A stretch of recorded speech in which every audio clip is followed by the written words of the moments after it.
O nome da palestra dela. Ah, tá. Bonitinho.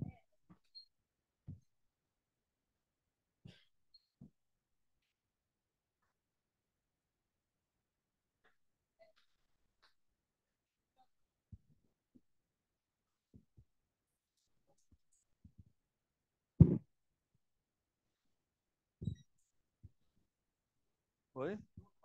Ah, fica à vontade. É, porque você fala muito, o Elton já fica aqui, ó. Tá na hora, tá na hora. Bom, pessoal, vamos lá. Boa noite, boa tarde. Eu tenho a honra de coordenar, então, aqui a última mesa grande do colóquio. É uma satisfação vê-los mais um dia, né, para mais um evento. E essa mesa vai ser composta por mim e pela professora, vai ser a palestra da professora Daniele Aires, né? O título é Os Conflitos de Rússia e Ucrânia e Oriente Médio e a Disputa Hegemônica Mundial. A Dani é daqui, então vocês a conhecem, né? Ela deixou muitas saudades lá na UFSM, onde ela foi professora por 5 anos, né, Dani? Então, é muito bom pela primeira vez dividir uma mesa contigo, ouvir uma palestra sua presencial.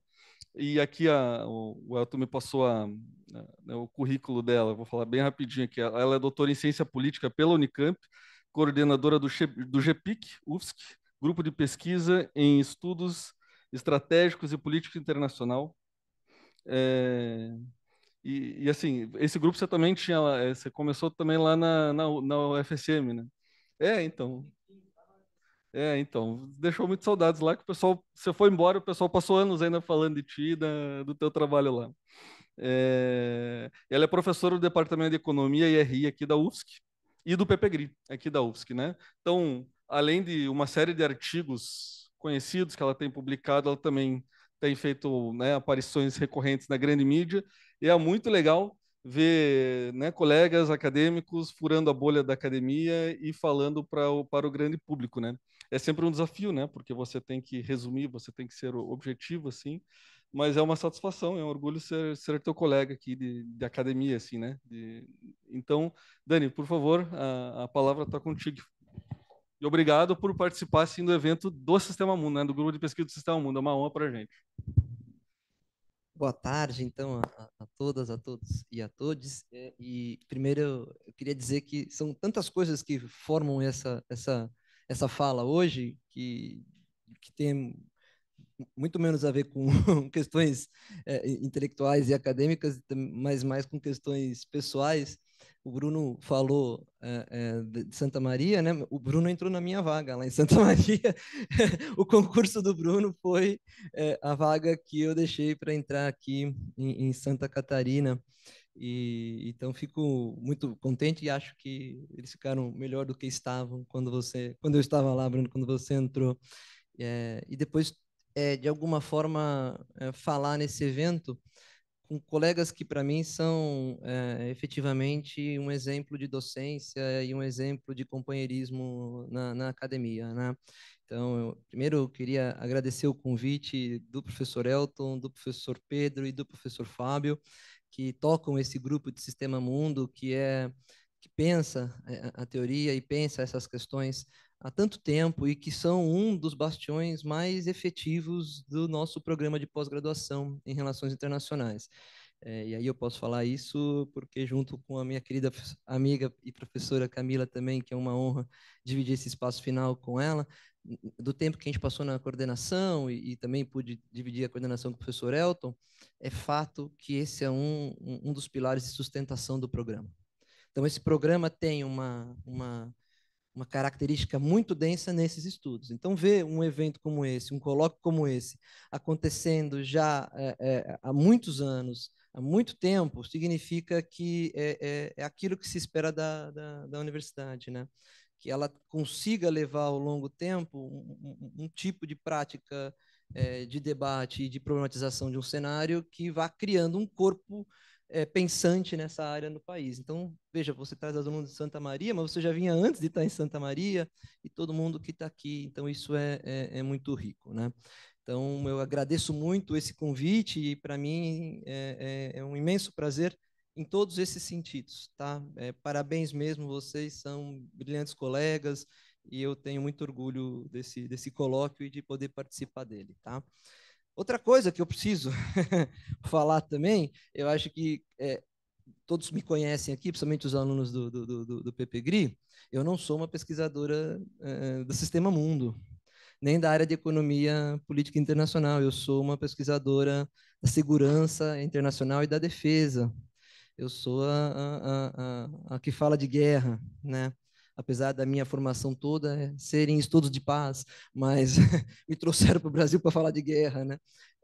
E aí um não anda sem o outro. Por que eu estou falando isso? Porque eu acho isso um bocado importante, porque, obviamente, a maneira como eu encaro esse tema que me foi pedido para falar é a tentativa de mostrar ou tentar traduzir e compreender esses atuais conflitos que nós estamos vendo no sistema internacional hoje, principalmente alguns que eu vou falar, mas o que nós, obviamente, já estamos vendo, Rússia e Ucrânia e Israel e Gaza, mas aí genericamente, porque eu vou aumentar isso aí, tá? De alguma forma, para a gente entenda que eles são parte de um processo, isso na minha visão, que eu tento traduzir muitas vezes na televisão, que é muito difícil. Esses dias me perguntaram, só para vocês terem uma ideia, como às vezes é difícil, quando é que a China ia se tornar uma potência nuclear. E eu fiquei ali 5 segundos pensando o que eu vou falar. Mas são coisas assim que mostram a importância das vezes discutir isso, né? Então, a ideia é que eu mostre como esses conflitos, ou pelo menos tente mostrar o que eu traduzo desses conflitos, como parte de um processo de uma crise hegemônica dos Estados Unidos, como o bastião hegemônico do sistema. Tá?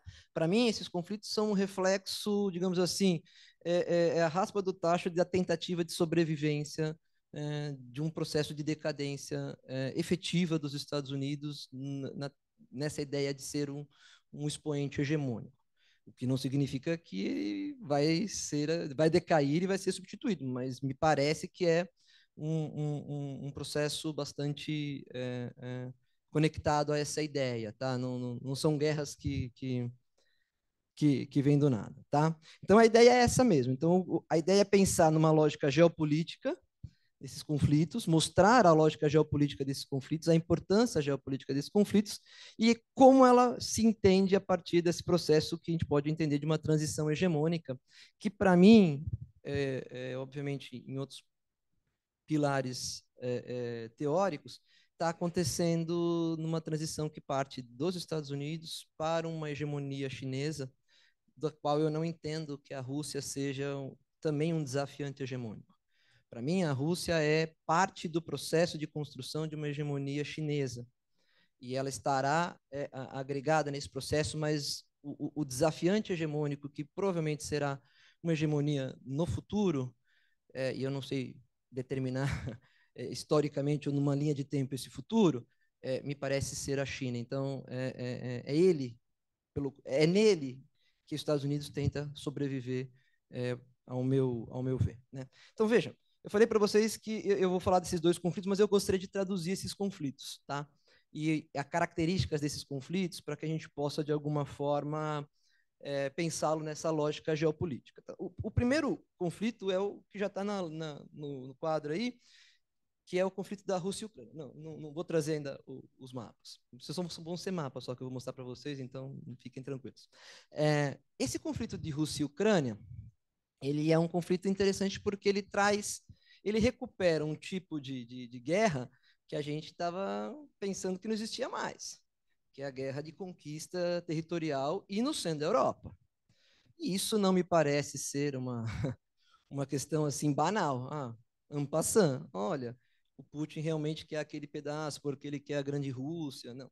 Isso me parece que tem repercussões um pouco mais aprofundadas numa loja que não só atenda aos interesses da Rússia, dentro da sua própria ideia do que seria recuperar essa importância, essa capacidade de poder no sistema, mas também dentro de uma lógica de transição hegemônica e de um caos que efetivamente a coisa propõe, né? Esse caos sistêmico. A outra guerra, ou os outros conflitos que eu quero falar para vocês, é o conflito do Oriente Médio, que parece para mim ter também a mesma característica de ser um processo que trabalha nessa decadência hegemônica dos Estados Unidos, mas que, para mim, se divide em 3 conflitos.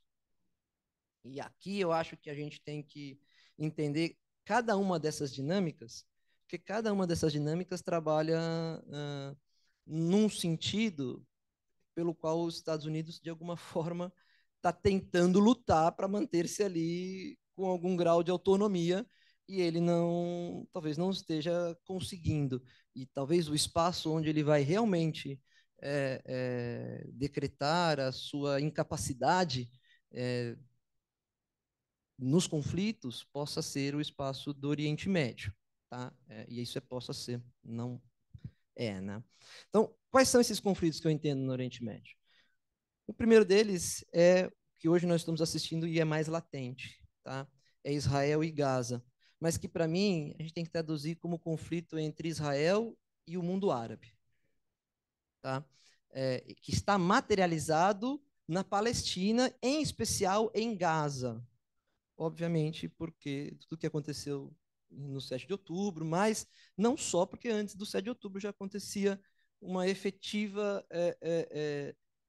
digamos assim, desconstrução e apagamento do palestino de Gaza, que era diferente do palestino da Cisjordânia. Ambos sofrem com apagamento, mas ali em Gaza era outro tipo de prática, né? Então, a luta de Israel em Gaza é a luta contra o mundo árabe, tá?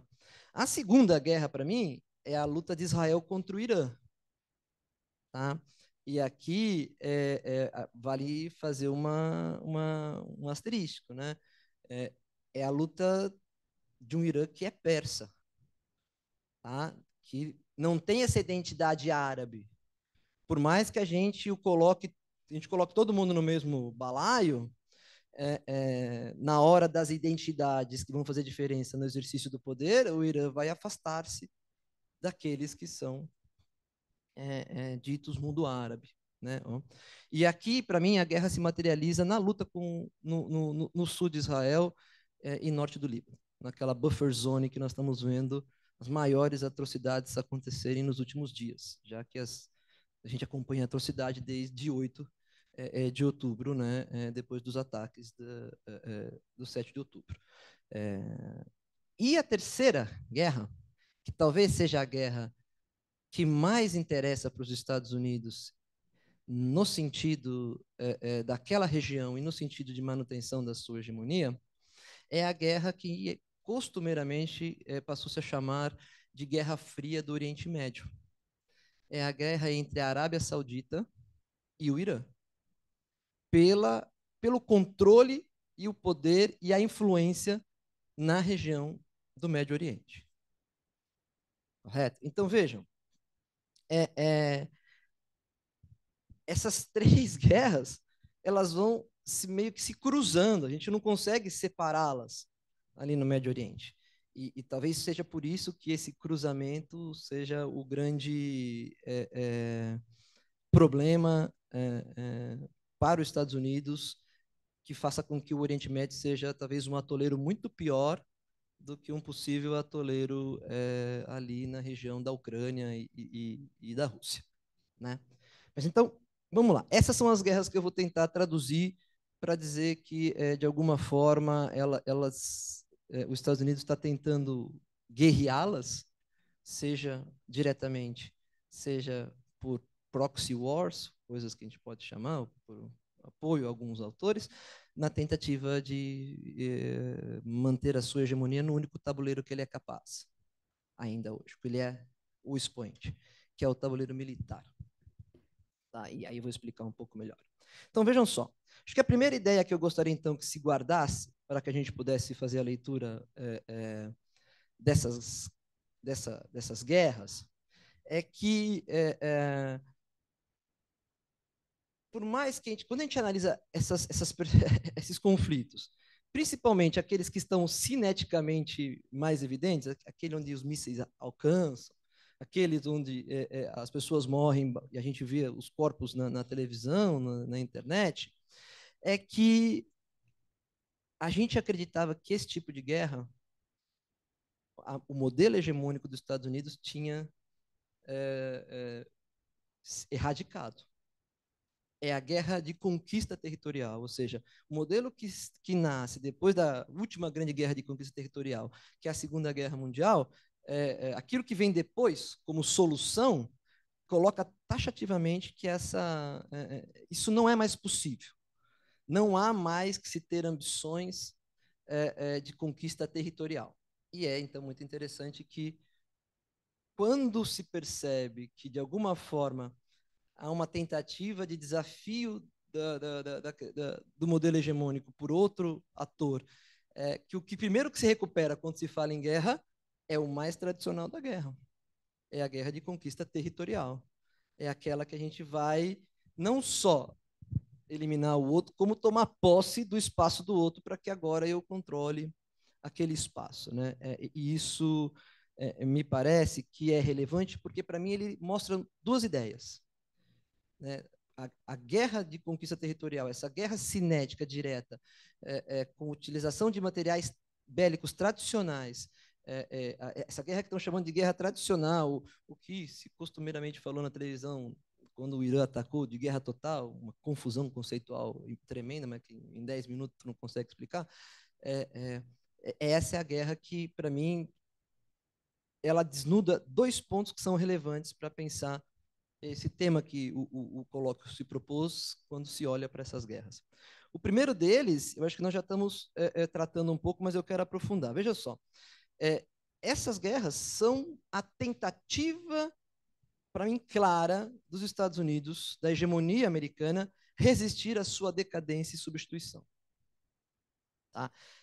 E por que isso acontece? Porque se nós formos olhar, e foi muito interessante, eu não consegui assistir a palestra de ontem, consegui assistir a palestra de segunda, e ouvi um pouco, cheguei no meio da fala da professora Camila, e me pareceu também muito pertinente, que quando a gente olha para os Estados Unidos e olha para a maneira como ele se coloca internacionalmente como expoente hegemônico, aquele que dita de alguma forma as regras do sistema, a gente vai ver que ele está principalmente calcado em duas questões: economia, que o Pedrinho falava bastante quando estava falando do Wallenstein e do Arrighi na segunda, a questão do capitalismo, e no seu poderio militar. E o que nós estamos assistindo nos últimos tempos é que o desafiador hegemônico do sistema, que para mim é a China, vem de alguma forma superando efetivamente e com qualidade de recursos e de influência na esfera econômica. O que sobra, então, para os Estados Unidos, para que ele traga para o topo da agenda como a coisa mais importante e onde ele teria efetivamente hegemonia? Para mim, o tabuleiro da guerra. Correto? E quando você analisa a guerra da Ucrânia, isso parece que fica ainda mais claro. Uma guerra que a maioria está dizendo que vai se lutar até o último ucraniano. Realmente, até o último ucraniano. Quando morreu o último ucraniano, acabou a guerra. Né? E os Estados Unidos parece que não está literalmente se importando que se lute até o último ucraniano. Eu acho que Putin está certo em invadir a Ucrânia? Óbvio que eu não acho que o Putin está certo em invadir a Ucrânia. Putin, para mim, é um violador do direito internacional e é um ditador aos moldes do que a gente talvez não quisesse, de alguma forma, ter dentro do sistema internacional. O fato é que eu não sei se as respostas pelas quais a Ucrânia está sendo patrocinada a dar são boas para a Ucrânia. Elas são boas para quem está ajudando a Ucrânia e, obviamente, são boas para quem tem a sua manutenção hegemônica. Né? Mandar a F-16 com mais de 30 anos de uso não é exatamente uma ajuda para a qual a Ucrânia está precisando para lutar contra caças hipersônicos e mísseis hipersônicos da segunda maior potência militar do mundo. Né? Ou seja, é claro que ali o interesse é manter o nível de alerta ali em cima, porque esse é o tabuleiro onde, de alguma forma, olhando do ponto de vista dos conflitos internacionais, os Estados Unidos têm alguma prevalência. A segunda ideia que me parece também clara, e aí isso tem um pouquinho a ver com o que a professora Camila falava, dessa digamos assim, dessa decadência desse modelo democrático que faz com que internamente surjam todos aqueles cenários de total desconfiança do mundo político ou da ideia de democracia ou de qualquer ideia que, né? Me parece que o, esses conflitos deixam muito claro a decadência de um sistema coletivo de segurança que tinha como expoente político e ideológico o líder hegemônico. Se você pensar que o sistema de segurança coletivo que sustenta a ideia de paz ou a ideia de não existência de conflito é aquele que se baseia em dois grandes, digamos, pilares organizacionais e institucionais internacionais. As Nações Unidas, comandada pelo seu Conselho de Segurança, que depois do fim da Guerra Fria, o grande expoente é os Estados Unidos, né? E a OTAN, ou a NATO, que é o grande, digamos assim, arranjo de segurança coletiva que tinha por função não deixar com que nenhum aventureiro, e aí obviamente coloca entre aspas, tentasse desafiar a hegemonia militar daquele bloco, capitaneada, obviamente, pelos Estados Unidos. Né? Então, vejam, por que eu acho que isso é um problema? Porque se você pensar nessa ação internacional, nessa guerra direta, nessa guerra de conquistas e nesses arranjos de segurança coletiva que são incapazes de dar resposta a sanhas de líderes autoritários, e aqui eu vou colocar dois, vocês podem, a gente pode conversar sobre isso, tá? Mas para mim, Putin e Netanyahu são dois líderes autoritários que vão representar a ascensão desses desafiantes do sistema que a gente está chamando aqui de avanço da extrema-direita, tá? Mas que estão pouco preocupados com a ideia, certa ou errada, que foi capitaneada pelo mundo como solução de democracia, de direitos humanos, de solução através de uma segurança coletiva. E aí, obviamente, o que vai acontecer? É instantâneo a ideia de que se você não me é importante, se os arranjos pelos quais você liderou até agora são um fracasso, se eles não atendem à minha demanda, então, obviamente, eu não preciso seguir os seus preceitos como modelo. Pelo contrário, eu vou criar os meus próprios preceitos. E aí, a Camila falou uma coisa interessante na pergunta esqueci o nome do meu amigo lá, do Andrei. Isso.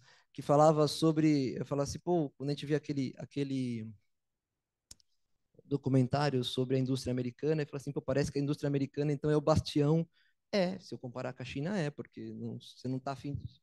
Se eu comparar com outras indústrias, porque não, mas se eu comparar com a China, e se eu comparar com o modelo que se colocou do ponto de vista democrático, de direitos, com algum grau de direitos, e por mais que ali seja muito ruim comparado com sociais-democracias, obviamente, eu tenho ali um tipo de modelo que me é mais palatável do que o que está vindo em substituição. E na guerra, e no exemplo da segurança coletiva, é a mesma coisa.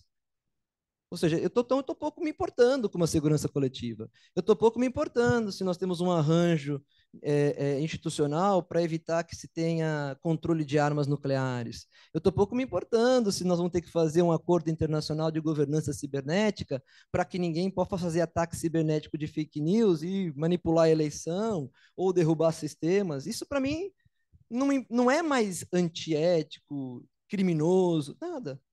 É a maneira como o mundo está se construindo quando um modelo em decadência acabou capitaneando de forma equivocada muito dos preceitos que nos construíam de alguma forma como estados sociais e democracias com algum grau de garantir esse respeito, essa maneira de viver com um certo grau de convivência, né? Então, dito isso, me parece que quando a gente olha para os conflitos, não há muitas outras maneiras de analisá-los sem pensar nesse, digamos assim, grande guarda-chuva que o envolve, né? De que o cenário está ali rumo a um caos sistêmico, porque o caos sistêmico talvez seja interessante para que a mudança sistêmica e a transição hegemônica ocorra. sabe? Então, talvez ele não seja um cenário caótico, descontrolado. Talvez ele seja proposital, porque o modelo que estava ali tem que mesmo ser destruído e substituído. A gente pode discutir se realmente ele é efetivo ou não, se deve ser substituído ou não. O fato é que uma coisa é o que eu gosto e que eu quero, outra é o que eu vejo no sistema internacional, né? Então, dito isso, eu gostaria de passar para vocês, então, para os conflitos em si, para que a gente comece a fazer algumas perguntas sobre eles e como eles podem ser, de alguma forma, vistos nessa lógica, né? O primeiro conflito que eu gostaria de tratar com vocês é o conflito da Rússia e da Ucrânia, né? E esse conflito da Rússia e da Ucrânia, ele tem, para mim, duas características que faz com que a gente entenda que o Putin ele entendeu a janela de oportunidade que ele poderia utilizar para satisfazer as suas próprias demandas, que tinham tanto a ver com uma ideia de recompor a Rússia como uma ideia de grande Rússia, como a sua sanha pessoal em ser algum tipo de líder aos moldes do que foram alguns na Rússia, tanto na época comunista como na época czarista. Tá? Ou seja, aquele que seria lembrado como um líder que levou a Mother Russia para algum lugar mais expoente, né? E para mim essas duas falhas estão diretamente ligadas à condução dos Estados Unidos na sua ideia hegemônica do mundo pós Guerra Fria, tá? A primeira delas, eu acho que é a total desorganização que os Estados Unidos teve é, partindo do posto que ele era o controlador hegemônico do sistema, né, em acolher a Rússia, ou o que se chamou de Comunidade dos Estados Independentes, no pós-Guerra Fria. Ou seja, eu acho que ali tinha uma arrogância efetiva do ganhador da guerra, dizendo o seguinte: ó, esse aí nunca mais vai se recuperar, né? O fim da história, nós ganhamos. Então, não se quis ajudar economicamente aquele espaço, não se quis, de alguma forma, ajudar politicamente a reconstrução daquele espaço, se deixou aquele espaço meio que à própria sorte, né? E isso, de um lado, pode até ser interessante, porque dá autonomia, pensando do ponto de vista da ideia de que o hegemônico controla tudo, é uma baita de uma falha, né? Ou uma baita de uma arrogância, né?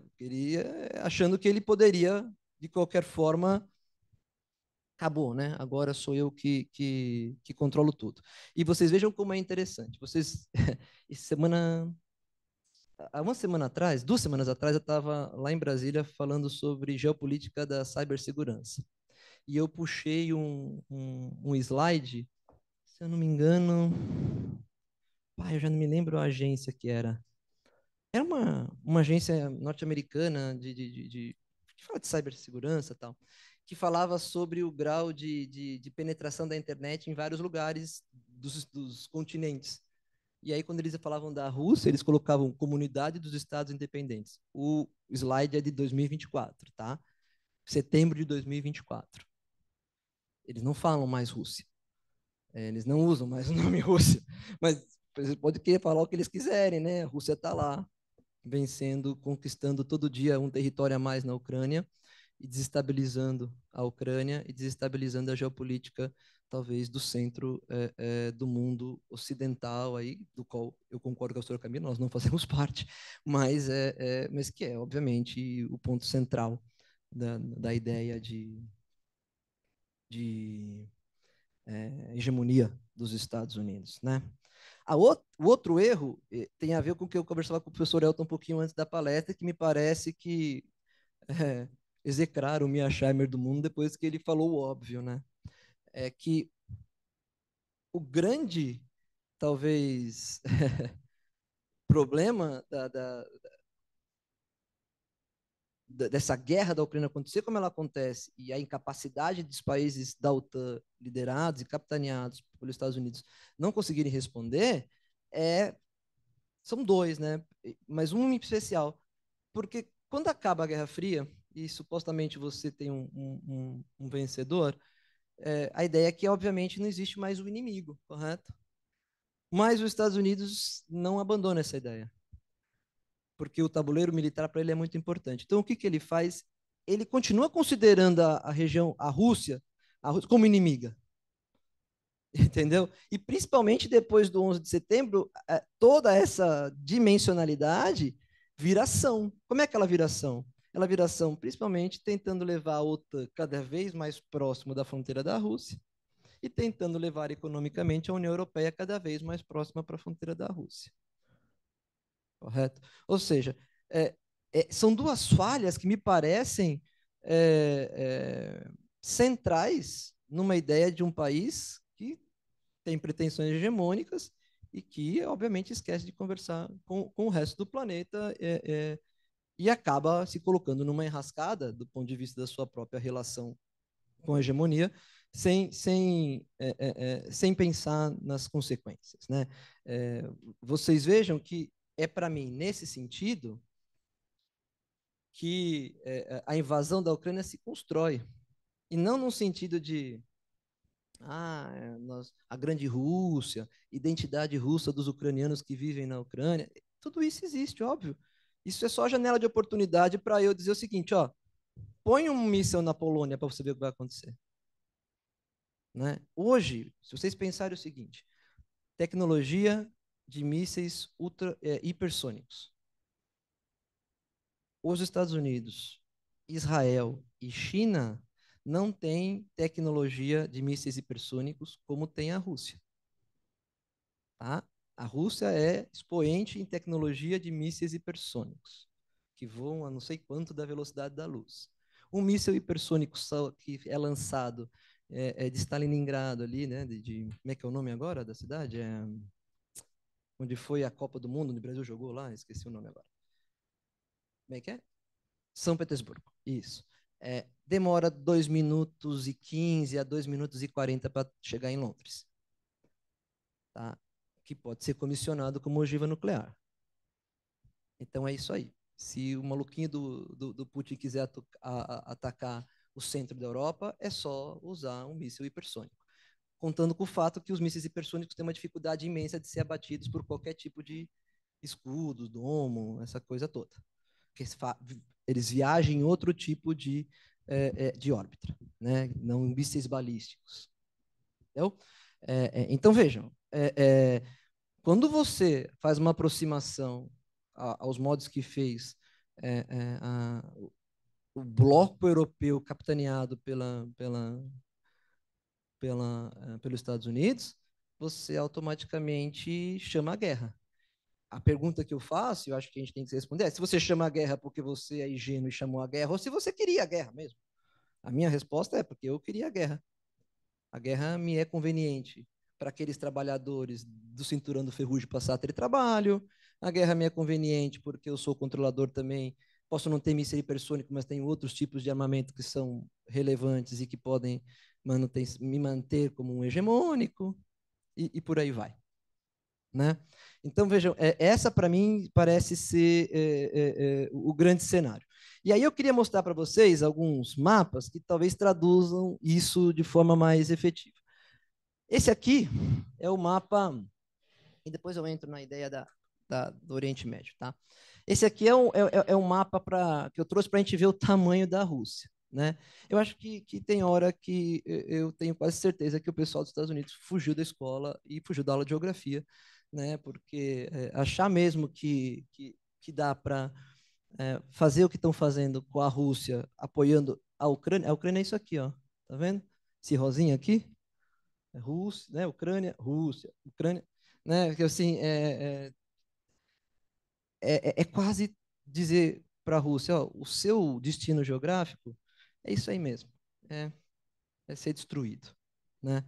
E aqui eu acho que vale a importância para a gente ver a dimensionalidade que a Rússia tem, chegando tanto em lugares de fronteira com China, com o começo do que nós vamos chamar de transição entre esse mundo euroasiático e o Oriente Médio, né? E toda a sua dimensionalidade com a Europa continental. Né? Óbvio que economicamente ela é um país que é talvez menos privilegiado na capacidade de competição hegemônica com China e com os Estados Unidos, mas não é um país a se ignorar. Então, a gente talvez, quando olhe para questões geopolíticas de conflito, é preciso olhar para os mapas, né? Se você não olha para os mapas, parece que é tudo muito rápido de se resolver, né? E tem outros mapas aqui que eu queria também falar com vocês. O outro que eu queria trazer para vocês é o mapa do que foi a NATO, a Rússia e o Pacto de Varsóvia. Esse é um mapa que talvez quem assistiu a aula da professora Maria Raquel, a nossa aula magna, já tenha visto, né? Mas eu acho que hoje aqui é muito interessante. Essa era, então, de vermelho, o Pacto de Varsóvia, que era o pacto desse arranjo coletivo de segurança antes do fim da Guerra Fria, né? E o de azul era a NATO. Então, quando acaba a Guerra Fria, obviamente que tudo isso aqui se destrói, correto? E aí você, em 2015, tem a NATO e você tem a Rússia, meio que ainda configurando o outro lado, né? Nessa ideia de que ela continua sendo o inimigo. E a NATO chegando, a OTAN, muito próximo das fronteiras da Rússia. Aqui nós temos Belarus, Ucrânia, toda aquela região, tá? Esse é o de 2015. O que vai acontecer para que a guerra da Ucrânia se torne cada vez uma ameaça mais, né? Ela vai se aproximando desse espaço aqui, ó, dessa fronteira. Ela vai querendo encampar a Ucrânia, por exemplo, que é um entreposto geográfico muito sério, né? E aí é óbvio que eu, se fosse o Putin, e vocês também, se fosse o Putin, iam se sentir ameaçados. Não bastasse isso, depois da guerra da Ucrânia, o que a OTAN faz? Ela ela dobra o jogo, né? Ela dobra a aposta. Ela vai lá e anexa a Suécia e a Finlândia, que esse mapa é já depois que a Finlândia está fazendo parte da OTAN.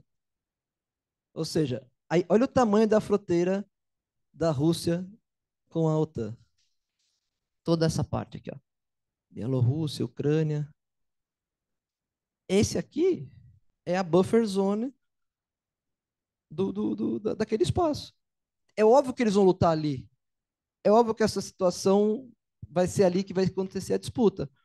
O que nos interessa saber é se essa disputa vai acontecer só do ponto de vista militar ou se depois, mais à frente no mapa, também vai acontecer do ponto de vista econômico. Se vocês forem ver que o desafiante econômico é a China e a China passa por ali com o seu Belt and Road, nós vamos começar a perceber que né, não é só por uma questão de poder, envolve muita coisa que não só, né, sei lá, perdão da expressão, meia dúzia de russo ou de ucraniano que está sofrendo ali e que precisa da ajuda de um governo militarmente para, de alguma forma, voltar a ter uma identidade ou uma cidadania. Isso é importante, mas isso não é o que move o Putin a invadir a Ucrânia ou o Zelensky a continuar defendendo a Ucrânia contra a Rússia, tá? Outra coisa que eu quero mostrar para vocês aqui, que também acho muito interessante. Esse é o mapa da União Europeia. Os avanços da União Europeia ao longo do tempo. Os de azul escuro são os membros da União Europeia. Finlândia, Suécia, Letônia, Estônia, Lituânia, todas aquelas regiões. Aqui eles já estão considerando Ucrânia e Belarus como parceiros efetivos, são os verdinhos. Também todo o Maghreb, vocês estão vendo aqui, que é Marrocos, Líbia, né, onde majoritariamente também aconteceu a Primavera Árabe, uma parte do Oriente Médio, e esses são os países ali, Croácia, Montenegro, Sérvia e Turquia, que são aqueles pretendentes já quase lá, mas ainda não. Estão quase lá, mas ainda não. Vejam, novamente, eles fazem um círculo agora econômico em relação à Rússia. Né? Um desafiante hegemônico vai destruir tudo isso aqui, ou vai pelo menos colocar tudo isso aqui em, obviamente, debilidade. Né? E aqui, eu não sei se vocês conhecem, trouxe só um pouquinho para vocês conhecerem. Esse é o gasoduto do Nord Stream, o 1 e o 2. Né? Eles passam aqui no Mar Báltico, esse é o Mar Báltico, aqui está a Finlândia, Suécia, Noruega, esses dois não eram países da OTAN, que ligava a Rússia diretamente com a Alemanha, sendo a sua maior compradora de gás não só para... E isso aqui é interessante. Não pense que o gás que vinha da Rússia para a Alemanha vinha para aquecer a casa dos alemães. Não, ele não vem para aquecer a casa dos alemães. Ele vem para fazer a indústria alemã girar. Majoritariamente, o gás russo é usado para manutenção da capacidade energética da indústria alemã. Por isso, desse investimento brutal aqui nesses dois gasodutos. Tá? Então, vejam que é muito mais do que uma ideia de invasão. Esse mapa aqui também é um mapa muito interessante, porque aí eu já começo a fazer uma transição para a questão do Oriente Médio. Esse é o mapa dos oleodutos, dos pipelines, né, dos oleodutos e dos gasodutos entre Rússia e os seus parceiros na região da Eurásia e da Europa, ali mais especificamente. Aí a coisa começa a ficar um pouco mais clara de por que esse tabuleiro da Ucrânia e do Médio Oriente é o espaço onde talvez os Estados Unidos esteja tentando guerrear militarmente pela manutenção da sua hegemonia, numa tentativa de usar talvez o seu principal recurso de poder numa lógica de evitar a sua decadência. Vocês podem ver que esses gasodutos passam pelo Mar Negro, aqui é o Estreito de Bósforo, aqui é a Ucrânia, aqui é o Mar Cáspio, aqui começam a ser as questões importantes. Aqui é Irã, aqui é Iraque, aqui é Síria, aqui é Líbano, aqui é o Estreito de, como é que é o nome? É o Canal de Suez, a Jordânia, a Arábia Saudita e onde a conflitualidade hoje está toda acontecendo. Tá? Ou seja, a gente, todos esses gasodutos, oleodutos, eles vão chegar nos principais países mais a leste da Europa continental. A Alemanha, a Itália, a Polônia, a República Tcheca, e aqueles países novos que a União Europeia quis colocar para ter uma passagem obrigatória dos gasodutos russos, de forma que pudessem, de alguma forma, tentar ter algum controle. Tá? Então, vejam, essa malha aqui é um espaço pelo qual se pode guerrear e se pode, de alguma forma, desestabilizar economicamente o desafiante e o seu aliado da hegemonia mundial dos Estados Unidos. Tá? Aqui eu só trouxe esse outro mapa também é interessante, fala das capacidades e dos custos do Nord Stream 1 e do Nord Stream 2. Esse mapa, o Nord Stream 2 ainda não estava pronto, foi no meio da guerra, ele depois, obviamente, foi sabotado, tá? Aquela zona toda, né?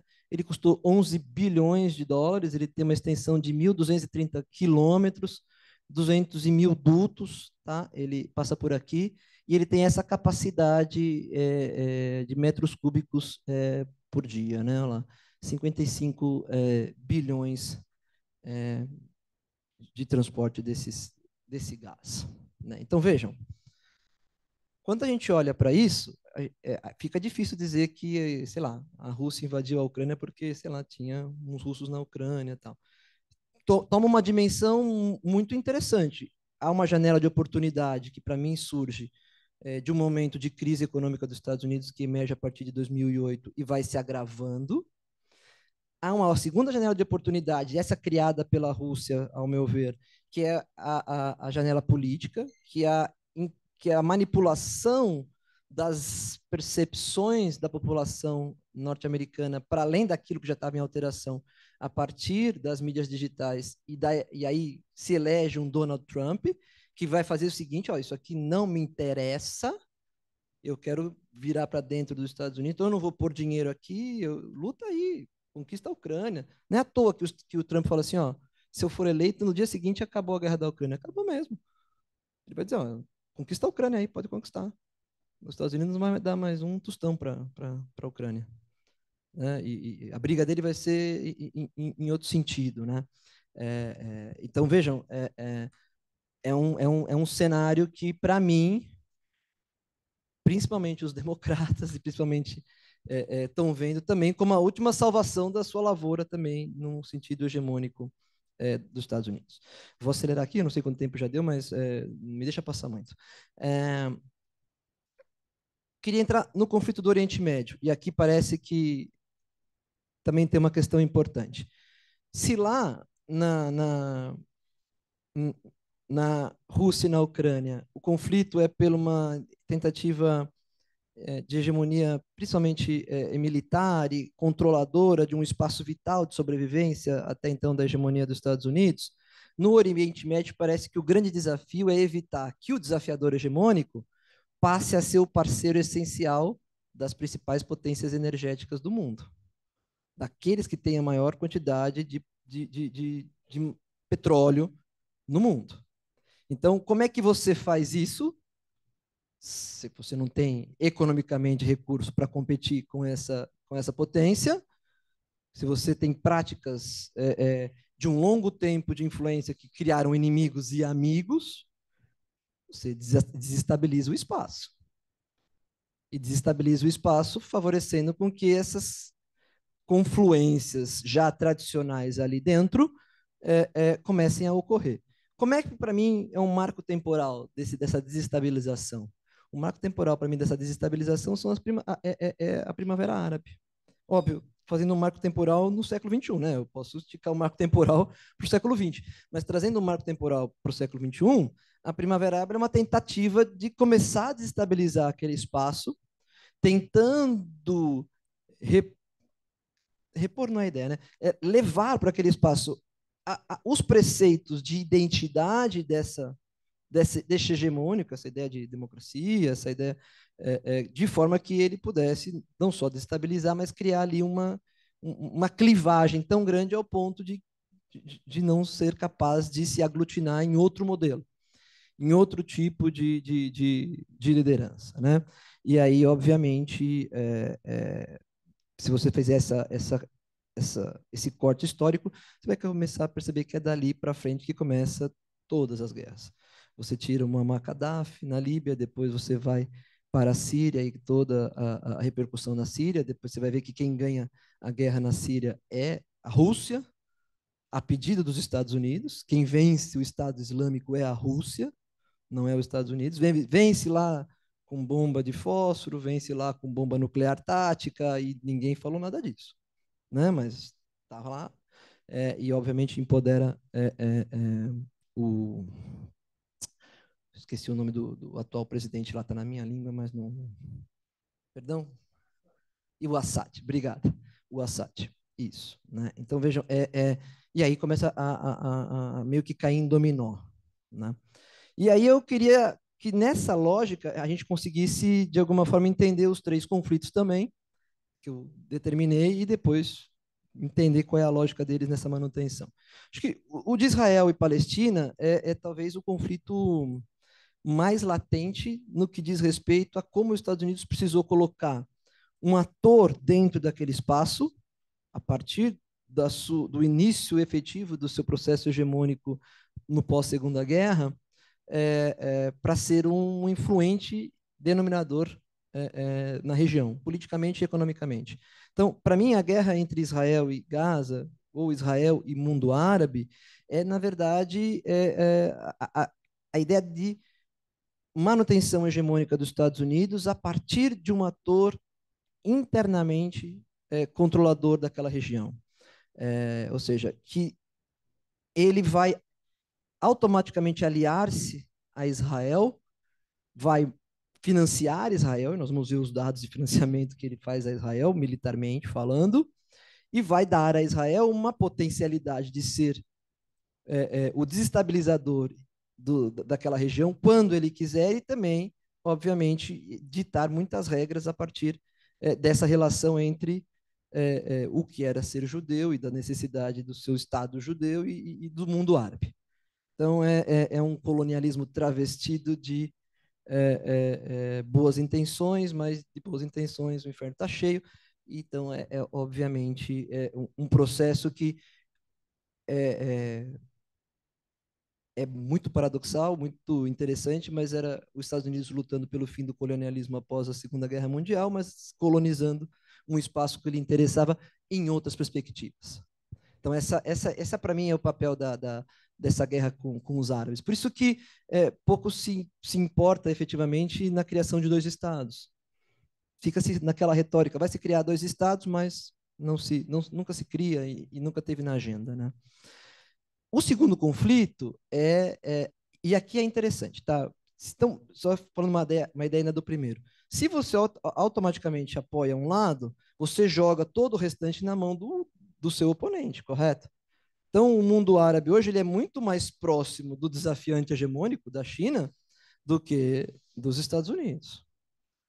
Os Estados Unidos concentrou seus esforços em Israel, com alguns tipos de relacionamento com algumas potências da região, como a Arábia Saudita, e nós vamos ver por quê, mas na lógica do dia, a China também importa. O segundo conflito é entre Israel e Irã. Essa é uma questão que é também muito interessante, porque ela emerge da Revolução dos Ayatollahs em 1979. Até lá, em 1979, conjuntamente com o Israel, o Irã era o seu grande aliado sistêmico na região. E aí recobrem o que eu falei lá no começo: o Irã não é árabe, o Irã é persa. Ele tem características identitárias mais, digamos assim, indo-asiáticas. Ele não é árabe raiz, sei lá, né? Para a gente não brincar com árabe raiz, árabe Nutella. Mas a ideia é que ele não tem essa ideia. Ele não tem conexão identitária com o mundo árabe, né? Mas ele tem uma percepção religiosa que se aproxima daquela profetizada no mundo árabe, né? E é isso que muda quando os ayatollahs chegam ao poder. Eles não só deixam de ser o segundo aliado dos Estados Unidos, como eles entendem os Estados Unidos e Israel como o grande inimigo da região. Então é como se a chave virasse 180 graus, né? E aí, obviamente, aquilo se torna um problema. O que os Estados Unidos precisa fazer? Empoderar o único aliado que ficou lá naquele sentido, né? Então, o que você começa a perceber é que você tem ali um grande problema. E a terceira guerra é a Guerra Fria travada entre a Arábia Saudita e Irã, que para mim é a mãe de todas as guerras naquela região. Porque ela é uma guerra que não é materializada cineticamente, ela acontece por procuração em vários lugares, como acontecia a Guerra Fria, ou seja, Irã e a Arábia Saudita não guerriam um contra o outro, mas estão sempre guerreando. Estão guerreando lá no Iêmen, estão guerreando lá no Líbano, estão guerreando lá na Palestina, onde há um pequeno conflito na Síria, no Iraque, eles estão lá guerreando entre eles, né? E o que acontece é que essa disputa entre esses dois movimenta a disputa também hegemônica. Se vocês lembrarem, e talvez isso foi muito exaustivamente falado, mas depois foi meio que esquecido. Vocês lembram que quando ocorreu os ataques do Hamas em 7 de outubro, o que estava acontecendo 1 ou 2 semanas antes? Estava acontecendo uma aproximação institucional entre a Arábia Saudita e Israel, para que a Arábia Saudita reconhecesse o Estado de Israel e as suas demandas, mediada pelos Estados Unidos. Correto? Se isso acontecesse, obviamente que nós teríamos o Irã, que já estava enfraquecido no seu programa nuclear, atacado pelo Stuxnet, totalmente isolado do ponto de vista das suas capacidades de embate hegemônico, dos quais a China não tinha interesse nenhum em entrar no nível militar. No nível econômico, talvez, mas no nível militar, zero. O que acontece? Quando acontecem os ataques de 7 de outubro, a Arábia Saudita, que é o maior expoente árabe da região, de países árabes, tem que cortar relações com Israel, né? Porque a resposta de Israel fere diretamente todo o mundo árabe. E aí, obviamente, essa proximidade que estava acontecendo deixa de acontecer, voltamos a ter um cenário de influência e de poder bastante importantes e, obviamente, interessantes para essa disputa hegemônica do sistema, né? Então, vejam, o que era tradicionalmente um conflito muito regional e muito peculiar na região é manipulado pela potência hegemônica para que ele se torne, então, um conflito que atenda aos interesses da manutenção e dessa sobrevivência hegemônica do sistema, né? E aqui também vou mostrar alguns mapas para a gente tentar materializar essa questão. A região do Oriente Médio, pela qual a gente está conversando, é essa aqui, tá?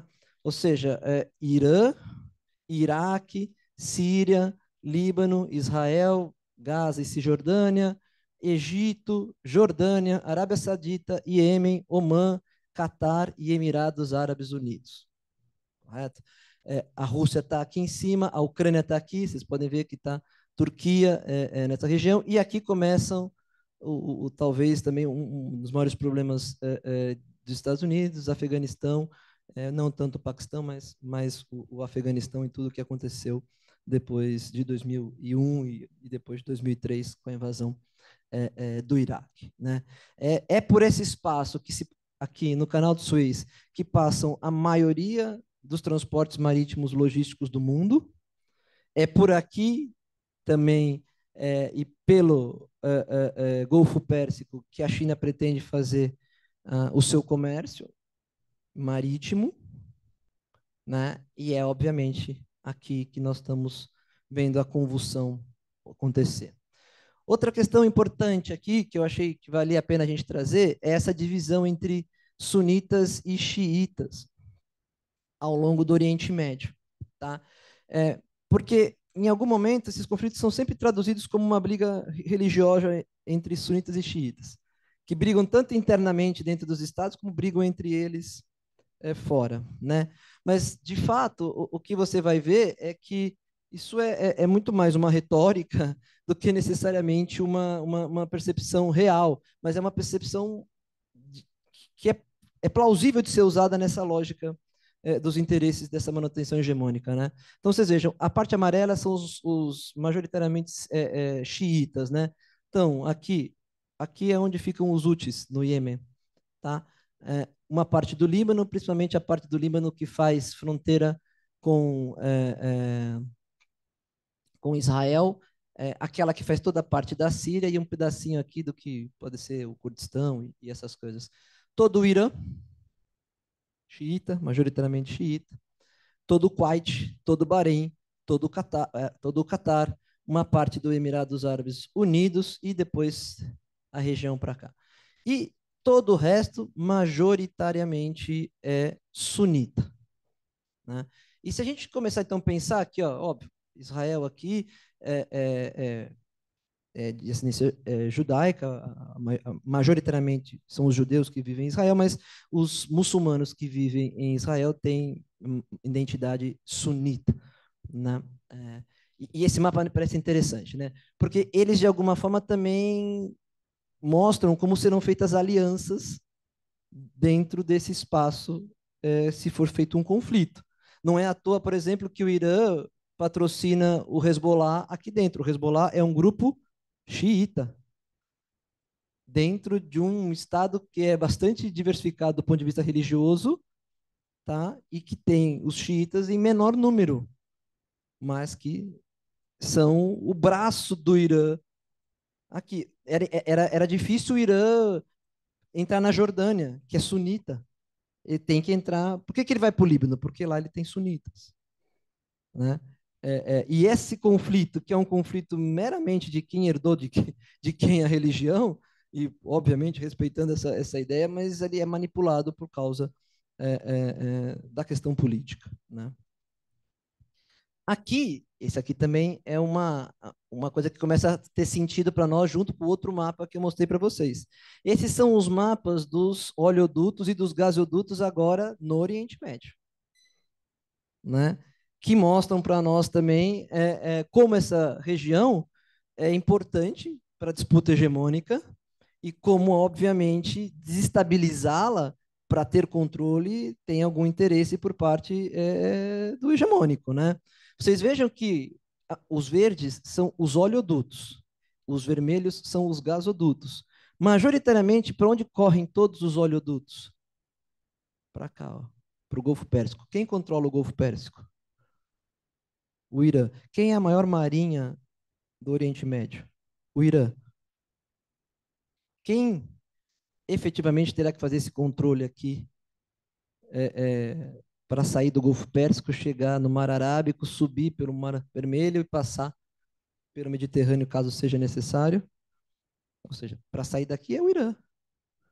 Então, vejam, ou você desestabiliza o Irã, ou você tem um problema nessa região, né? Ou aquele que ficar junto, né?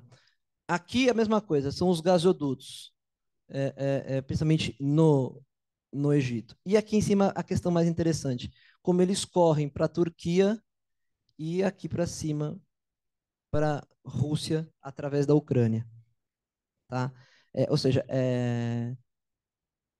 essa região aqui, e aqui também ó, tem um pouquinho de petróleo no Iêmen, né? A Arábia Saudita com essa concentração das suas bacias de petróleo, principalmente perto do mar do Golfo Pérsico, né?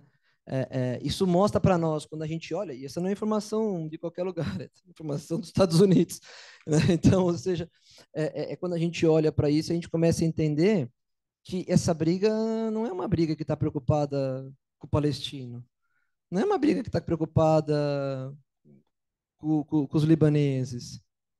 É uma das possibilidades de ver esse conflito é uma tentativa de resistir à decadência hegemônica e à necessidade de controle daqueles que hoje têm o recurso mais importante para a manutenção hegemônica, né? Que é, ainda assim, energia e petróleo.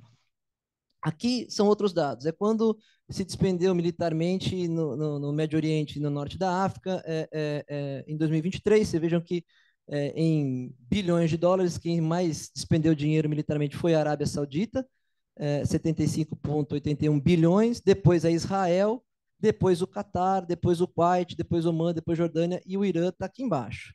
Vamos voltar aqui, ó. Onde é que está o Catar? O Catar é xiita. Tá? Onde é que está o Kuwait? O Kuwait é xiita. Esses xiitas estão, obviamente, recebendo dinheiro para investir militarmente de quem? Ou do Irã, ou de uma lógica de construção militar de enfrentamento ao bloco que pode estar mais próximo dos Estados Unidos por ser sunita. Tá? Então, vejam, quando a gente olha esse número, parece assim, mas o Irã não investe tanto militarmente, né? Como os outros. Mas, se você começar a olhar do ponto de vista das alianças, você vai ver que eles criam uma rede. Aqui é quanto eles investiram em relação ao seu próprio PIB, né? Aí aqui vem o Líbano, 8,91 do seu PIB. É engraçado, né? O Líbano, aquele país decadente que teve explodiu lá o armazém com nitrato lá. Tinha gente passando fome, já se imaginava que aquele nitrato que estava lá era para fazer bomba, obviamente investimento militar. É o país que mais investiu em termos de PIB militarmente. Se eu voltar lá no mapa do xiita e sunita, não preciso voltar, vocês sabem que ele é amarelinho xiita, né? Depois vem a Arábia Saudita, com 7,8, Omã, Israel e tudo mais. Então, esse também. E o Irã aqui, ó, 2,6. O que também, de alguma forma, desconstrói a ideia de que ele é o grande inimigo ou aquele que está se armando na região, né? Mas ele vai se armando de vários espaços, ele não vai se armar só ele, né? Isso é interessante. Aqui, ó, é o volume de exportação de armas dos Estados Unidos para o Médio Oriente entre 2010 e 2021. Vocês vão ver que há um crescente a partir de 2014. Se vocês lembrarem, a Primavera Árabe ali entre 2011, vai crescendo, crescendo, crescendo, até que 2017 há um maior expoente, e aí a gente pode se questionar o interno e o externo desse hegemônico, né? Quem é que está no poder em 2017? É o Trump, né? Dentro dos Estados Unidos. Se essas exportações têm um cunho de interesse militar ou se elas estão só movimentando a indústria militar dos Estados Unidos como forma de gerar emprego ou coisas do tipo, mas nunca me parece que seja uma lógica só simplista. Ela sempre tem uma arquitetura geopolítica por trás dela, né? Ela cai em 2020, pandemia, mas volta a subir em 2021. A estatística não tem esse dado atualizado, infelizmente, tá? Aqui, então, é como a proposta dos Estados Unidos de ajuda militar a Israel de 2009 a 2020. Aqui eu também acho um dado muito interessante, não importa quem é o governo, democrata ou republicano, põe dinheiro na mão de Israel, porque Israel precisa defender os nossos interesses na região, né? Então a gente tem que pôr dinheiro a sério lá. E aqui um pouquinho dos maiores produtores de óleo, só para a gente ter uma ideia, esses mais ou menos em números, em 2021, os Estados Unidos, depois a Arábia Saudita, a Rússia, o Canadá, o Iraque, a China, o Emirados Árabes e o Irã. Tirando o Canadá, que está lá pacificamente tranquilo, todo o resto, obviamente, está metido na briga hegemônica e no embate hegemônico, seja como desafiador, seja como o hegemônico do sistema, ou seja como algum manipulado em algum sentido nesse embate, né? Aqui é uma tradução um pouquinho mais fina dos países da região do Médio Oriente, né? Do Kuwait, do Emirados Árabes Unidos, do Irã, do Iraque, da Arábia Saudita, a Rússia, Canadá e os outros aqui, e esse aqui até entra o Brasil em produção de barris por dia de petróleo. Tá? Então, vejam, o que para mim isso de alguma forma me traduz desses dois grandes conflitos. E aí, já terminando, vou falar mais mostrar dois mapas para vocês, e depois acho que a gente pode abrir para conversar. É que, para mim, eles traduzem efetivamente que a região onde nós estamos vendo hoje um conflito recuperado dos moldes da Guerra Fria ou dos conflitos da Segunda Guerra Mundial. Conflitos diretos por conquista de território e com ataques diretos a infraestruturas físicas cinéticas, eles são parte de um projeto de resistência à decadência hegemônica. E que, de fato, esse projeto ele não só é uma resistência, como ele é a mudança do tabuleiro onde o desafiador hegemônico estava tentando jogar, que era o tabuleiro econômico, onde a China estava tentando jogar e estava superando, em alguma forma, os Estados Unidos, seja isso bom ou seja isso ruim, né? E que essa lógica, se ela não for considerada, a gente vai começar a considerar esses conflitos como coisas pontuais para além desse embate de disputa hegemônica. Olha, além de todo esse conflito, agora reinventaram uma guerra lá. Não, essa guerra foi inventada para sustentar esse embate aqui. Né? Eu posso até discutir, como eu discuto, a tática da guerra, se a gente tem que entrar pela direita, pela esquerda, o que vai causar. Tá? Mas isso é outra coisa. Se eu olhar do ponto de vista macro, ela não tem interesse em conquista territorial pura e simples. Ela tem um interesse em manter essa dimensionalidade. E aqui eu trago dois mapas para tentar traduzir melhor isso. Esse é um mapa do One Belt, One Road, tanto do ponto de vista da iniciativa marítima como da iniciativa terrestre das linhas de comércio dessa região, né? Você vai ver que o vermelho são as linhas terrestres. Ele passa pelo Irã, pela Turquia, chega aqui na parte, entra para a Rússia, chega pela Polônia, passa por dentro da Ucrânia, né?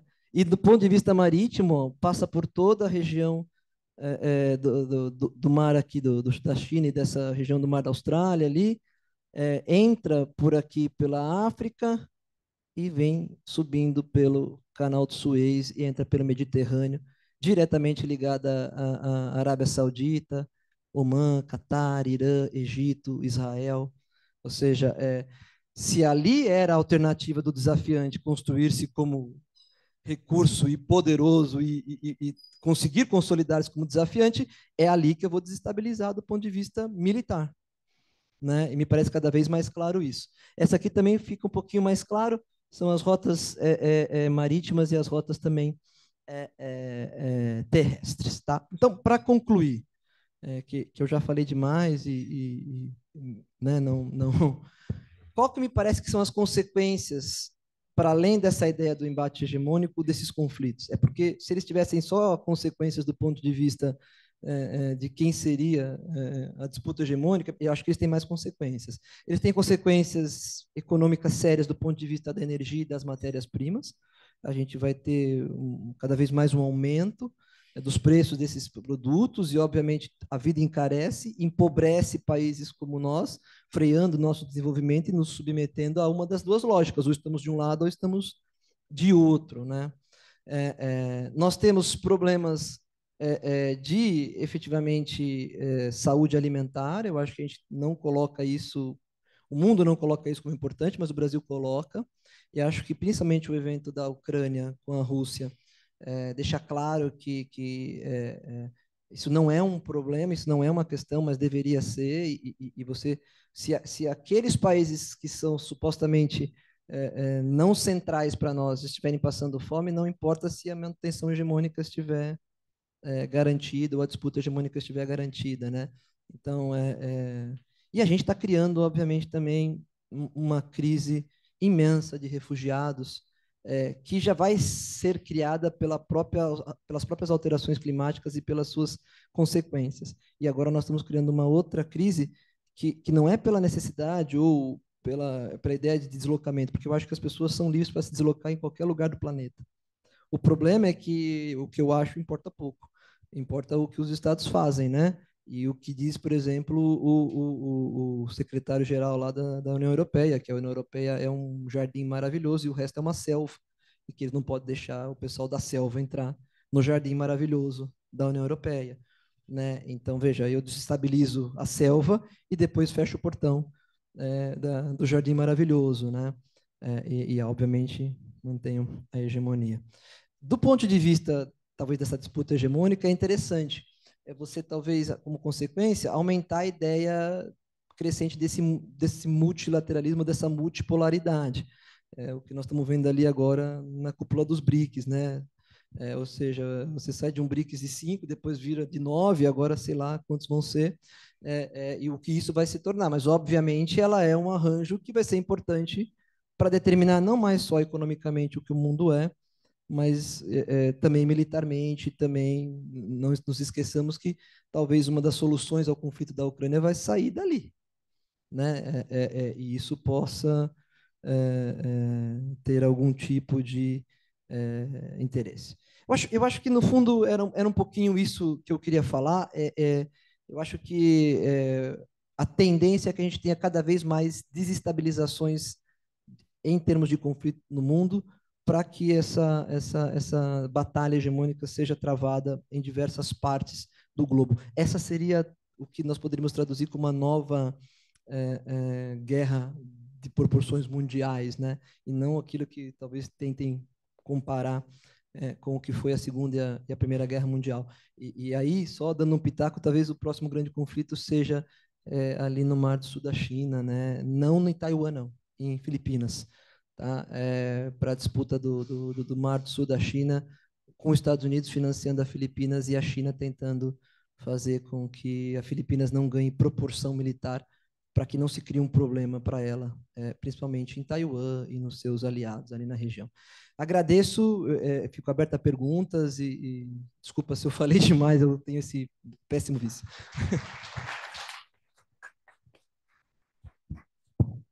Bom, obrigado, Dani, obrigado pelo nosso panorama muito aprofundado, muito interessante desses cenários da Eurásia, de uma forma geral, né?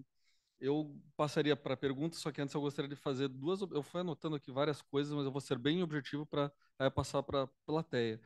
Primeira delas, assim, sobre a União Europeia, de uma forma geral, e a política externa da Alemanha. Eu sei que você, uma parte da tua formação foi em Portugal, você passou um tempo bom assim na Europa, né? E me parece que enquanto a Alemanha não tiver uma política externa autônoma, a Europa não tiver, vamos dizer, né, exércitos próprios, eles vão continuar sendo satélite dos Estados Unidos.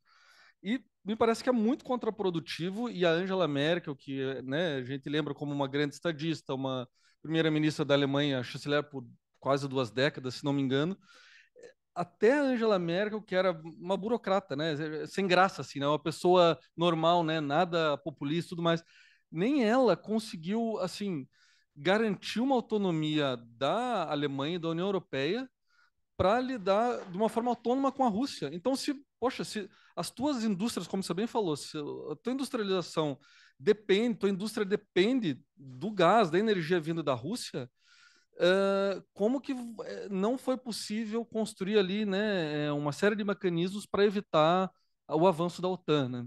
Então, eu queria te perguntar assim, desse tempo que você teve até em Portugal, porque Portugal é um aliado estratégico assim da OTAN, dos Estados Unidos e tal, pela posição e tal.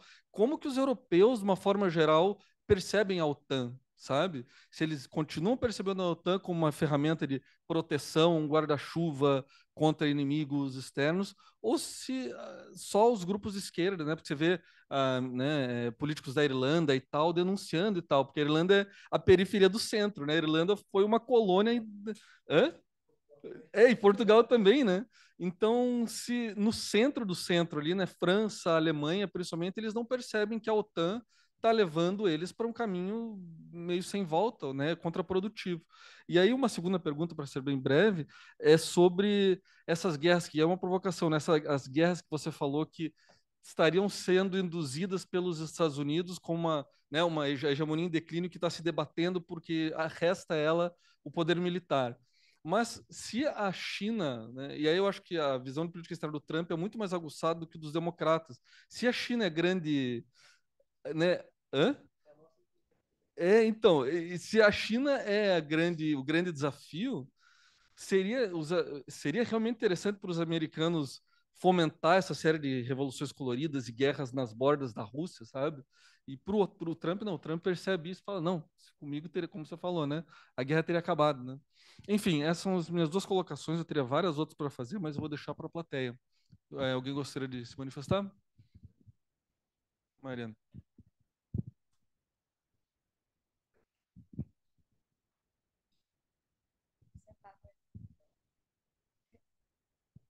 Você falou no finalzinho e em vários momentos do evento também foi levantada a questão do BRICS e a ampliação, né, do BRICS.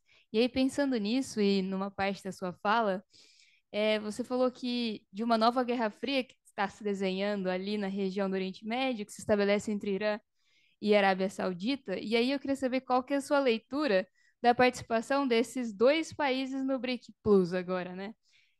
Eu queria saber se dá para arriscar alguma opinião, se influencia o que você está chamando de disputa hegemônica, né, tendo em vista o peso da China no bloco, e dentro do bloco, assim, se poderia causar entraves para a atuação do bloco ou uma aproximação entre os dois países. Seria essa pergunta.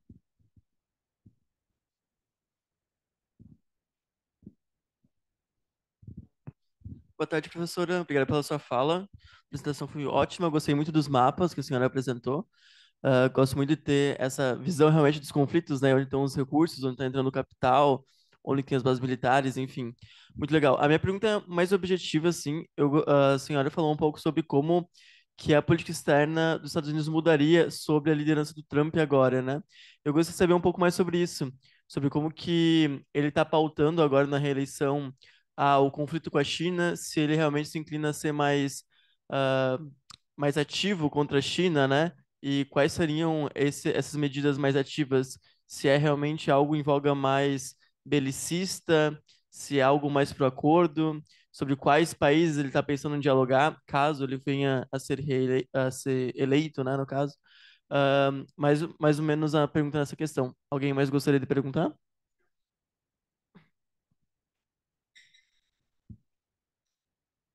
Primeiro, muito obrigado. Foi excepcional assim o panorama que tu colocou, professora. Eu estava pensando aqui, tu mencionou o Mersheimer, né? E o Mersheimer está meio que cancelado nos Estados Unidos, meio que por falar que o interesse real dos Estados Unidos não está ali. Eles têm que se voltar para a China. Eu estava pensando um pouquinho, eu tive uma conversa com um pesquisador da Suécia esses dias, ele me falou que quando a Rússia invadiu a Ucrânia, todas as casas na Suécia receberam uma carta com instruções do que fazer caso a Rússia avançasse ali pelo norte. Eu fico pensando quando a gente conversa daqui, do sul global, num desses raros momentos em que não estar ali é um privilégio, que talvez a gente não consiga capturar com propriedade o quão assustador é para os europeus a Rússia estar batendo na porta. E aí, eu estou perguntando aqui não baseado no que eu acho do que deveria ser ou do que, mas mais um pouco no que é, porque supondo que os Estados Unidos se retirasse dali para colocar sua atenção, no caso, na competição com a China. Uh, já existe uma disputa tecnológica e comercial da China e dos Estados Unidos na Europa. E eu acho que uma das poucas coisas que mantém, claro que a OTAN é institucionalizada há um bom tempo, mas seriam os Estados Unidos se retirar dali completamente, e de novo, friso, não estou falando do que é ideal ou não para o mundo aqui, mas numa perspectiva do que os Estados Unidos quer, seria minar um pouco da autoridade que eles têm nessa disputa tecnológica com a China ao mesmo tempo, né? Então, talvez seja simples para o Mersheimer assumir que os Estados Unidos poderiam se retirar dali, mas não é um negócio que eles simplesmente podem sair. O que eles restam na autoridade ele é influência militar na Europa, até comercial também, mas já existe uma disputa muito grande. A China já exporta muita coisa para a Europa, já está investindo em 5G lá, e já existe um conflito de empresas americanas com a própria questão da soberania na Europa, em especial os big techs. E aí eu fico pensando, essa sugestão do Mersheimer ou essa visão do Trump, elas são negadas assim por uma questão de teimosia hegemônica ou é realmente um interesse que eles não podem abrir mão?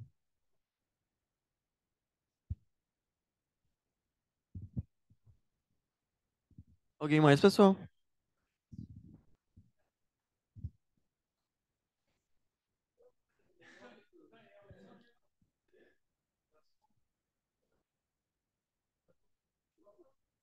Cassiano. Bom, boa tarde e obrigado, professora, pela apresentação.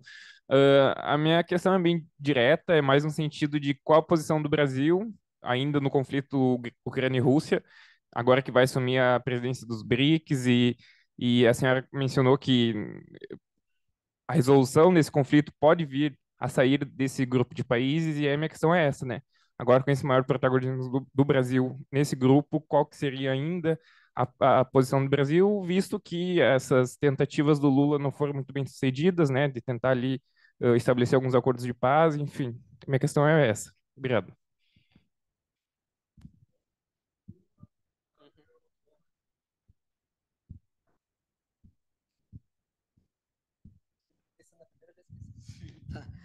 Então, começando para o Bruno. Bruno, eu acho que essa questão da política externa da Alemanha, a questão da autonomia, principalmente na questão militar, eu acho que a gente tem que olhar de duas perspectivas, ao meu ver.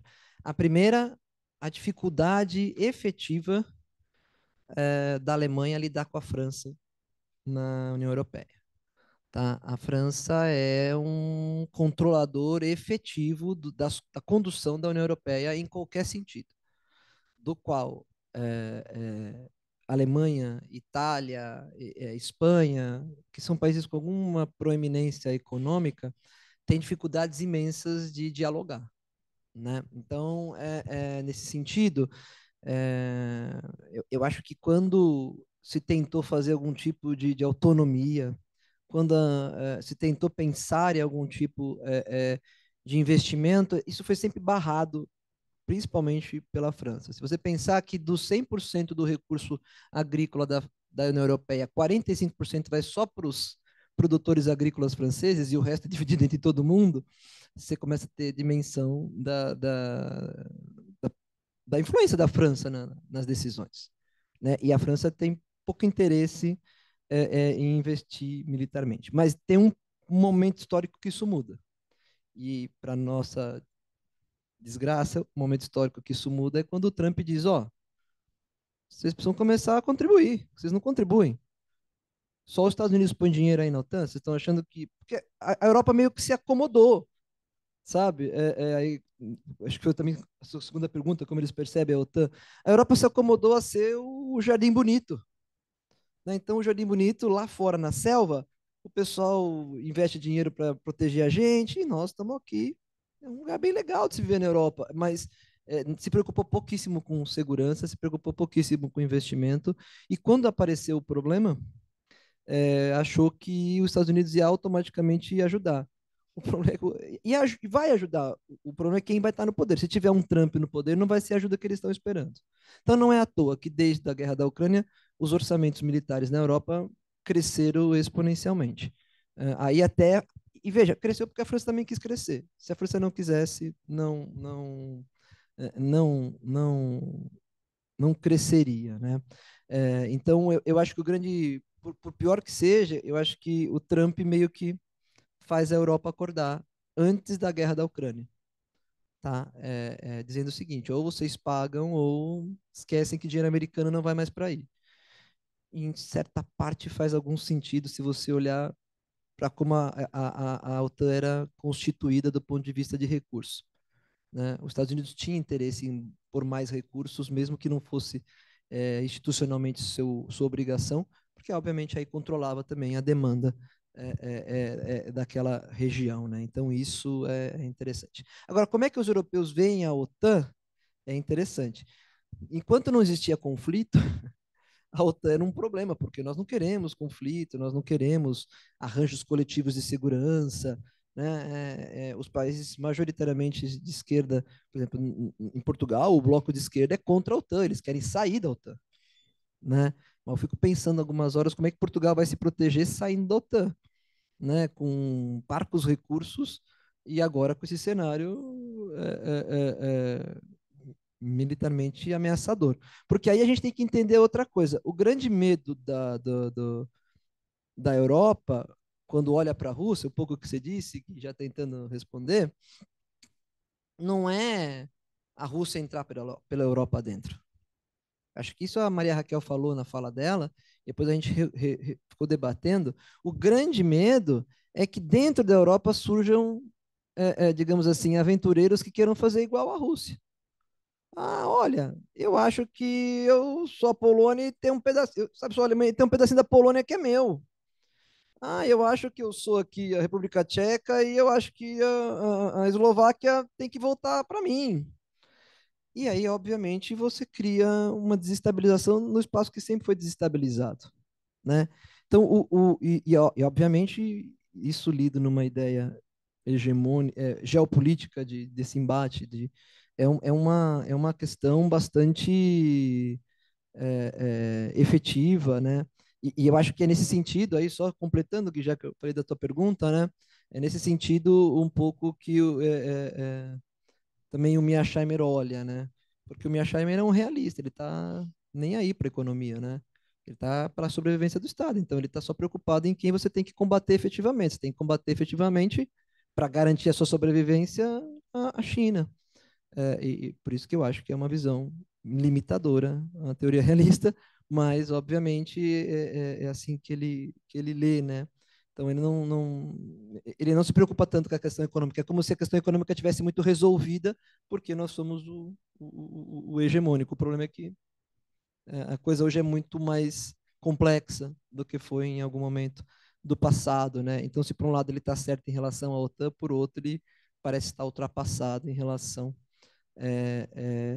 a essa visão que inclui muitas outras variáveis, né? Sobre a questão da participação do Irã e Arábia Saudita nos BRICS, que a Mariana fez, né? Eu acho que a gente tem que entender a natureza dos BRICS. A natureza dos BRICS não é a natureza de qualquer outro arranjo institucional coletivo que a gente tem no mundo hoje, como Nações Unidas ou Banco Mundial, ou seja, ela é uma natureza muito mais fluida e muito mais capaz de ser negociável a partir de demandas pontuais que se coloquem em determinados momentos. É porque só olhando assim para o BRICS é que faz sentido estar a Arábia Saudita e o Irã junto, né? Porque se é um arranjo coletivão grande, todo mundo está dentro, tudo bem, todo mundo está dentro, está a Arábia Saudita e o Irã junto. Mas se não for, parece que a ideia é, ó, é o desafiador hegemônico trazendo esses dois para dentro do seu complexo de influência e negociação e dizendo, ó, a gente pode dialogar aqui em outro nível, num nível onde vocês são capazes de ter muito mais satisfação das suas demandas do que em outro lugar, né? E aí eu acho que todos os países só atendem a demandas de interesse, não gostar e desgostar. Então, a Arábia Saudita vai sentar na mesa com o Irã, desde que tenha, e o Irã vai sentar na mesa com a Arábia Saudita, desde que tenha os seus interesses atendidos, e o meio para isso pode ser o BRICS, que não tem pretensões hegemônicas aos moldes dos Estados Unidos e aos moldes que os Estados Unidos construiu a partir. Eu não sei se ele influencia positivamente, porque eu não sei o que você quer dizer com positivamente. O fato é que ele influencia na ideia de que o desafiador hegemônico ganha alguns pontos para si como desafiador hegemônico. Ele está tendo uma capacidade de dialogar com outros atores que são importantes do sistema que o tradicional hegemônico não está tendo, né? E isso pode trazer algum benefício. Aí se vai trazer, eu não sei. que é a mesma ideia que eu falei aí da questão de ser a China, de ser os BRICS, talvez o espaço de onde sairá a solução para o conflito da Rússia e Ucrânia, porque, por exemplo, se o Trump ganha e o Trump abandona a ideia de apoio à Ucrânia, o que sobra para a Ucrânia? Ou se entregar à Rússia, ou sentar na mesa e negociar. Se ela for sentar na mesa e negociar, e o Trump tiver zero interesse de sentar na mesa e negociar, ou sentar com mais um, mandar um qualquer, quem é que vai sentar na mesa e negociar? Quem é que hoje tem um plano de paz para a guerra da Ucrânia escrito, além das Nações Unidas? China, Brasil e uma parte da Turquia ali que tem algumas coisas que influenciou. Então é ali que eles vão sentar. Não. Não. Não. A Europa não tem capacidade de sustentar, porque a Europa é sustentada pelos Estados Unidos. Para que a Europa consiga se sustentar militarmente na guerra, ela precisa de anos. Porque se você pensar que depois da Guerra Fria, ou até um pouquinho lá, desde o começo da OTAN, a Europa abriu mão de investir militarmente em recurso para poder investir em benefícios sociais, e eu acho que fez certo, mas, entendeu? Ela para recuperar todo esse tempo perdido, ela vai precisar de quanto tempo? Não dá para você tirar. Hoje eles transformaram 2% do PIB em 7% do PIB em investimento militar. Mas não dá para tirar 20% do PIB. Quem é que vai aprovar 20% do PIB em gasto militar na Alemanha? E quem é que vai apostar que desse dinheiro metade vai ser dado para a Ucrânia? Sei lá, jogar coquetel Molotov na Rússia. Né? Porque a Ucrânia tivesse algum recurso, mas ou então não vamos transferir o nosso recurso militar para eles, os parcos mísseis que eu tenho, que eu consegui, os parcos tanques que eu tenho, que eu consegui. E se a Rússia chegar aqui? Eu não vou dar para a Ucrânia. Eu vou dar o F-16 velho da Holanda que não, sem míssil. Os F-16 que foram enviados para a Ucrânia, que estavam parados na garagem da Holanda porque estavam velhos, foram enviados sem munição. Eu não sei o que, que eles vão fazer naquele avião, não sei que eles façam tática kamikaze como faziam os japoneses, do resto vão só aprender a voar de F-16, né? Entende? Então é nesse sentido, assim. Mas isso não é garantia que a coisa vai dar certo. É que abre-se um espaço. Quem que era? Ah, tá. Eu não sei, também não estava aqui, não ouvi. Sobre o Andrei, aí acho que eu estou acabando já, depois falo o Andrei e o Cassiano, né?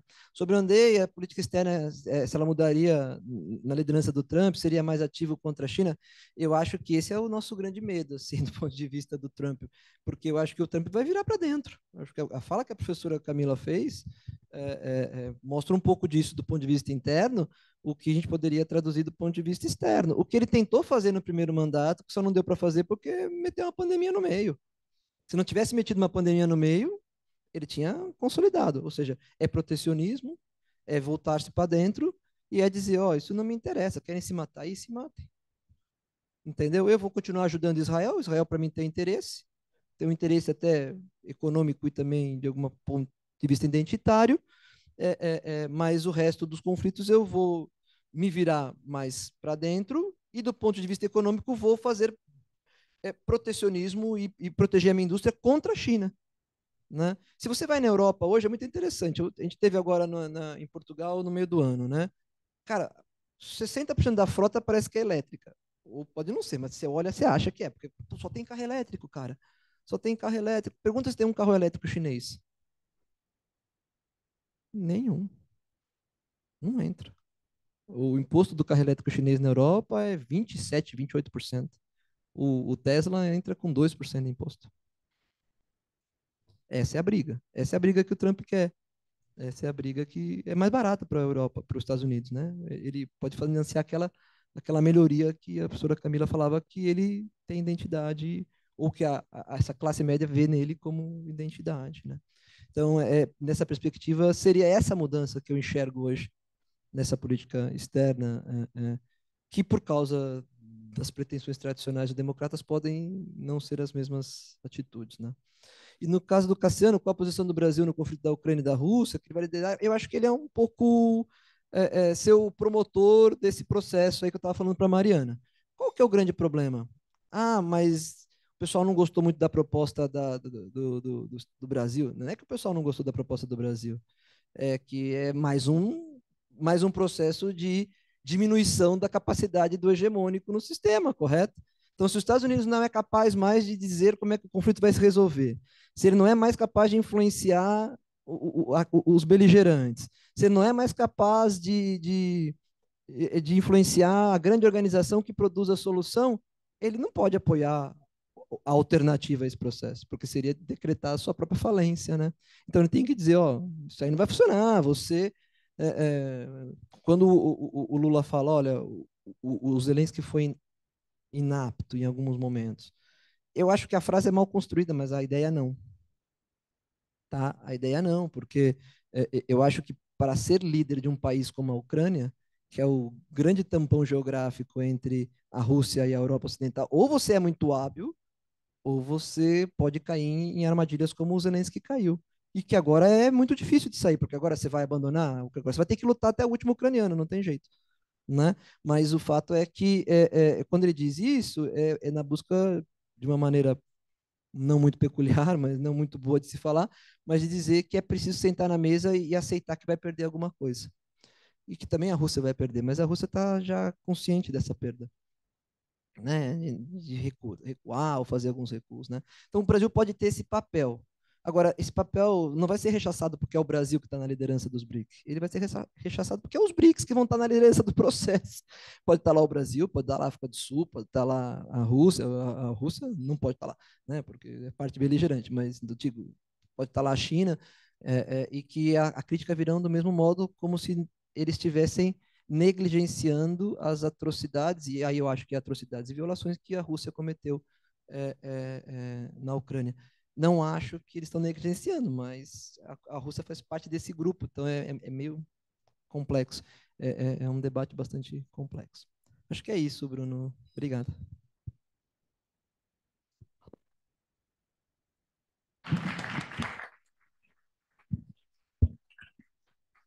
Então é isso, pessoal. Declaro encerrado essa mesa. Dani, muito obrigado pela participação, pela apresentação, pelo debate. E é isso. Formalmente eu declaro encerrado. Então, Elton, me concede a declaro encerrado 18º colóquio em Economia Política dos Sistemas Mundo.